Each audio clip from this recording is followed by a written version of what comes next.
Мы говорим на русском языке каждый день. А когда он появился? Что, князь Владимир 1000 лет назад тоже на нем говорил? Кирилл и Мефодий вроде придумали алфавит. А как его придумать, чтобы все сказали: да, отлично, будем такими буквами писать? Если Русь была киевской, почему в Киеве говорят не по-русски? Как появились слова «хлеб» и «беспредел», и буквы «ё» и «твердый знак? И, конечно, откуда взялся мат? Попробуем быстро разобраться в истории русского языка.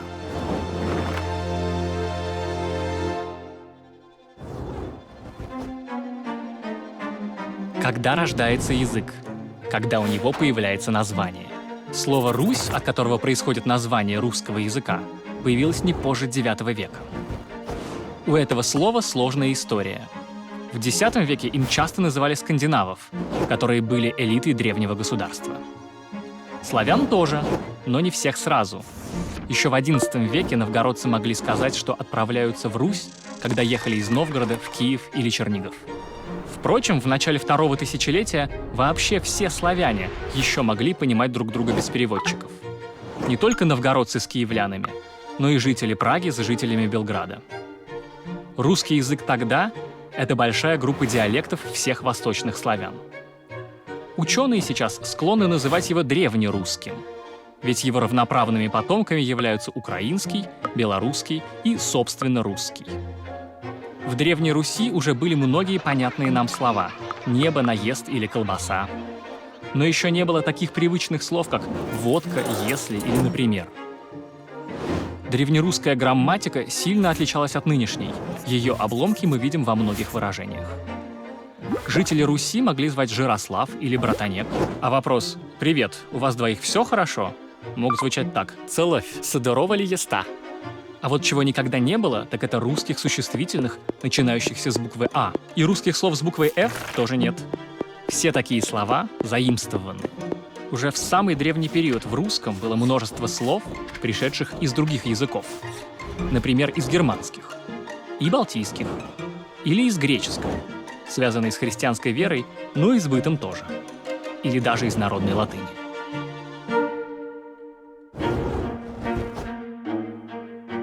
Все знают, что буквы, которыми мы пользуемся, изобрели Кирилл и Мефодий. Однако не все подозревают, что сами они не были русскими и вообще никогда на Руси не были. Кирилл и Мефодий — двое братьев-греков из Византии, которые в IX веке решили перевести для соседей славян Библию. А для этого нужна была письменность. Братья изучили, какие звуки используют славяне, и создали для их обозначения буквы. Вот такие. Что, непонятно? Это потому, что Кирилл и Мефодий создали не нашу с вами азбуку, а самую первую версию славянского алфавита — глаголицу. Позднее, когда стало ясно, что новый алфавит сложноват, буквы заменили, чтобы они больше походили на греческие. Новый алфавит назвали в честь Кирилла, хотя придумали кириллицу, скорее всего, не сами братья, а их ученики. Но одних букв мало. Нужен язык, который был бы понятен славянскому читателю, но одновременно мог бы отразить всю сложность библейского текста. И Кирилл и Мефодий создали такой язык, опираясь на тот славянский диалект, который знали с детства. Конечно, это был не диалект далекой Древней Руси, а язык южных славян. Южнославянские диалекты понятные, но другие.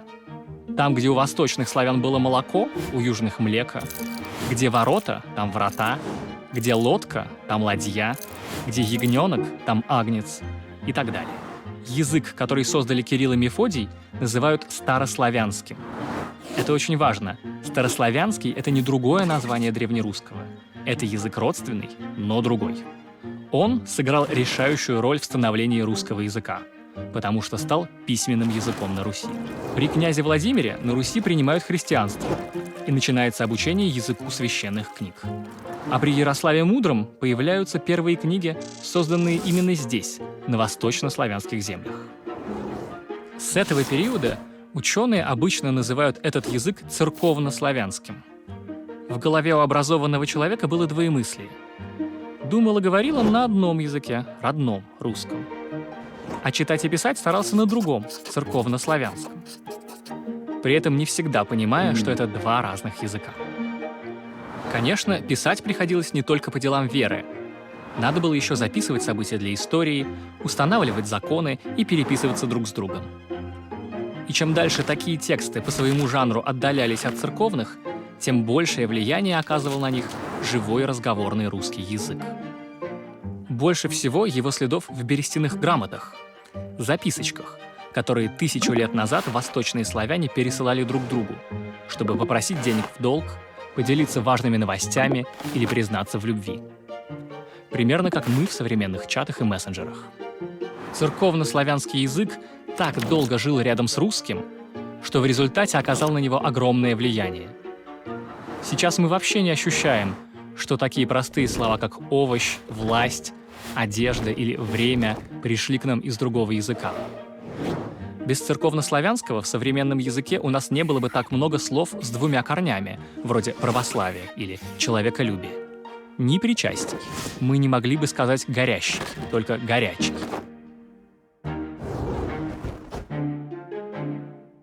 Вы задумывались, зачем в современном алфавите буквы твердый знак и мягкий знак, которые никак не произносятся? И почему до Октябрьской революции твердый знак писали на концах слов? Дело в том, что в древнерусском языке твердые и мягкие знаки, их называли «ер» и «ерь», были гласными. Только в отличие от всех остальных гласных, скорее всего, произносились менее отчетливо, как-то так. И в конце концов, часть из них превратилась в обычные гласные «о» и «е», а вторая часть вообще перестала произноситься. Это событие поменяло в языке все. До него все русские слоги были открытыми, то есть заканчивались на гласную. Теперь слова стали короче, а согласные начали стоять рядом и взаимодействовать. Утрата 2 гласных звуков разделила историю русского языка на 2 части. До нее — древний, непонятный на слух язык. После — язык, в котором гораздо легче узнать современный русский. В XIII веке на Русь пришли татаро-монголы. Однако и до них в языке было немало тюркских и несколько монгольских слов. Даже слово «орда» появилось у нас до Орды. Мы взяли его у половцев. Сначала оно значило всего лишь группу кочевников, и лишь позднее стало означать армию. А ордынцы занесли в русский язык новую порцию тюркизмов, связанных с экономикой и государством. А вот чего они точно не занесли, это матерных слов. Невинные русские люди, которые не матерились до татар, это настоящий миф. Матерные корни древние, славянские. К XIV веку древнерусский разделяется на 3 больших зоны, из которых появится 3 разных языка. Конечно, язык был неоднороден и раньше, однако границы диалектов проходили совсем по-другому. И Киев и Владимир были во многом ближе по языку друг к другу, чем Владимир к Новгороду. Однако история распорядилась по-своему. Часть восточных славян оказываются на территории Великого княжества Литовского. По политической границе между ним и Московской Русью проходит и граница языковая. По одну ее сторону складываются украинский и белорусский языки, а по другую — русский. Наш русский язык сложился из 2 диалектов — говоров северо-востока, Москвы, Владимира, Ростова, и говоров северо-запада, Новгорода и Пскова. Если бы не новгородские говоры, возможно, мы бы сейчас говорили не «на руке», а «на руце», не «помоги», а «помози». А если бы победил один только новгородский диалект, мы бы говорили не «Иван», а «Иване», не «у сестры», а «у сестре».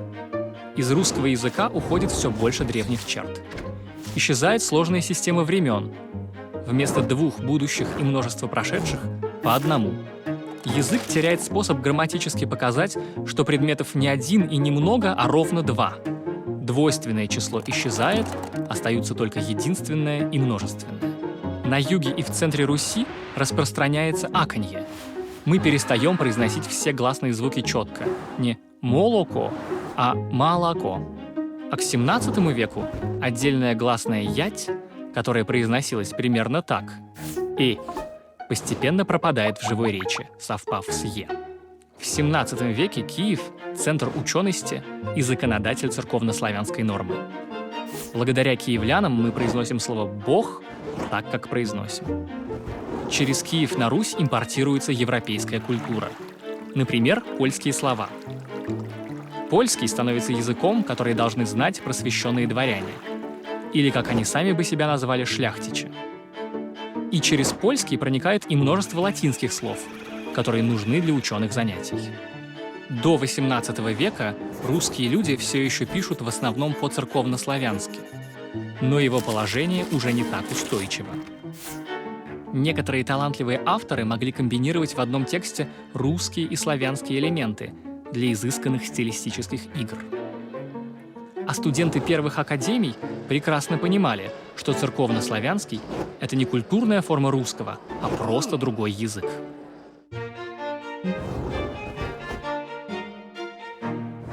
Петр I будет создавать в России новую светскую культуру, и древний церковный язык ему не нужен. Он создаст новый гражданский шрифт, чтобы печатать им газеты и научные книги. И избавиться от ненужных букв, хотя не ото всех. Петр велит переводить новые книги не на славянский, а на русский. И редакторы сурово убирают из текстов все «еже», «аще» и «егда». А еще новая культура — это новые смыслы, для которых старые слова не подходят. Как быть, если вы хотите написать любовное письмо, но в письменном языке у вас для этого есть только слово «похоть»? Начиная с Петра, в русский язык хлынул поток заимствований. К польскому влиянию добавилось немецкое. Все это новая жизнь. Рисовать, танцевать и фехтовать — это занятие молодого дворянина. Петр строит флот и привозит слова из голландского и английского. С Запада приходят не только новые вещи, но и новый образ мыслей, а для его выражения нужен новый синтаксис. После смерти Петра выяснилось, что далеко не все мечтали расстаться с церковнославянским. Его защитники говорят: «Этот язык — часть нашей культуры, давайте найдем ему место». В простой речи славянские слова использовать, конечно, не стоит. Зато они пригодятся для торжественных поводов. Например, для восхваления монарха в стихах. Там и надо писать не «город», а «град», не «смотри», а «воззри». Ближе к концу века у архаистов появляются противники. Они считают, что писать надо так же, как говоришь. Не око и чело, а глаз и лоб. И раз произносишь «орел», не пиши «орел». Для этого специально придумывают букву «ё». Начинают спорить две партии. Для новаторов главный враг — славянские слова. Их считают не торжественными, а грубыми. Для архаистов главный враг — заимствование из французского. Вместо галош надо говорить макроступы, а вместо пара — двоица. В этом споре победили все и никто. Поток иностранных заимствований в русский язык не остановился. А многие славянские слова адаптировались к новым смыслам. Раньше слова «ангел», «страсть» и «прелесть» были только про религию, а теперь они еще и про любовь. Зато, благодаря новаторам, у нас появились Евгений Онегин и лозунг «Православие, самодержавие, народность». А благодаря архаистам — переводы Библии и Илиады. Идеальное равновесие достигается в 1830-х годах в прозе Пушкина. Это язык, на котором одинаково свободно можно писать и повести, и статьи, и говорить. А Лермонтов, герой нашего времени, делает этот язык мейнстримом. Впрочем, его сразу оказывается недостаточно. И уже Гоголь насыщает свой язык просторечными, устаревшими и диалектными словами, чтобы изобразить на письме устную речь. Причем какого-нибудь очень необычного рассказчика. После этого русская проза пойдет по двум большим дорогам — дороге Лермонтова и дороге Гоголя. Французский — язык международного общения, еще начиная с XVIII века. А потому главный язык аристократии. У русских офицеров, бравших Париж, было такое идеальное произношение, что парижанки принимали их за французов. А Лев Толстой принадлежал к золотой молодежи, которая отличала своих по безупречному французскому выговору. Потом он будет этого очень стыдиться. Из европейских языков в XIX веке приходит много философских и общественно-политических терминов. Научные термины так популярны, что становятся известны всем. В середине XIX века все больше новых социальных групп начинают активно говорить и писать, и расшатывать сложившиеся нормы. В ответ на это нормы стараются упорядочить. Весь век выходят академические словари, грамматики, пособия по орфографии. Их цель — четко зафиксировать значение слов и сказать: эти слова годятся для газеты, а эти — только для разговора, а эти уже устарели. Так язык становится более предсказуемым и общепонятным. Нотку разнообразия внес Владимир Даль, который впустил в свой словарь много просторечных и диалектных слов. Современники не очень оценят, но после его смерти словарь Даля станет символом богатства русского языка и источником слов для Есенина и Солженицына.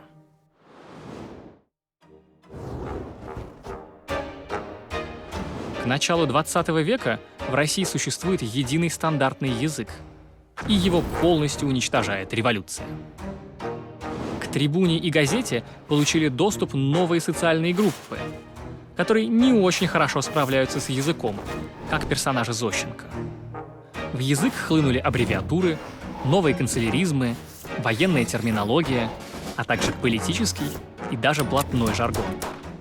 Впрочем, советское государство быстро наведет тоталитарный порядок не только в обществе, но и в языке. Еще в 1918 году отменяют ять, и с точкой и твердый знак на концах слов. Но по-настоящему орфографию унифицируют в 1956 году. Выходят словари Ушакова и Ожегова и справочники Розенталя. Это норма, на которую надо ориентироваться. Все дикторы радио и телевидения говорят одинаково. В стране происходит масштабная урбанизация. Мужчины с разных концов страны вместе служат в армии. Из-за всего этого начинают массово вымирать русские диалекты. Зато у многих больших городов появляются свои отличительные особенности. И теперь все знают, где батон, а где булка, где бордюр, а где поребрик. Все советские нормы сметаются в перестройку. Как и в Петровскую эпоху, язык ищет новые слова для новой жизни, чтобы говорить о бизнесе, финансах, досуге и сексе. И на помощь приходит новый интернациональный язык — английский. В 90-е, как и после революции, рушатся все языковые иерархии. Из телевизора звучит нелитературная речь, мат печатают свободно, криминальный жаргон используют все, от чиновников до академиков. В 2000-е языковой хаос немного устаканивается. Вместо security снова говорят «охранник», а новые выражения вроде «эффективный менеджер» становятся штампами и спокойно смешиваются с клише прежней советской эпохи. Зато бурно растет интернет, в котором молниеносно распространяются новые слова, новые мемы, новая грамматика и орфография. Чаты стирают границу между письменной и устной речью. В социальных сетях творцом языка может стать каждый. Что же будет с русским языком в третьем тысячелетии? Никто не знает. В эпоху интернета изменения происходят так быстро, что, возможно, язык изменился за эти 18 минут, что вы смотрели ролик. Эй, вы меня все еще понимаете? Если да, ставьте ролику лайк. Лойс, кек. Как это называется у вас в будущем? А еще посмотрите другие наши ликбезы. У нас есть краткие истории Древней Греции, Рима и русского искусства. А еще лучше подписывайтесь на канал, чтобы ничего не пропустить.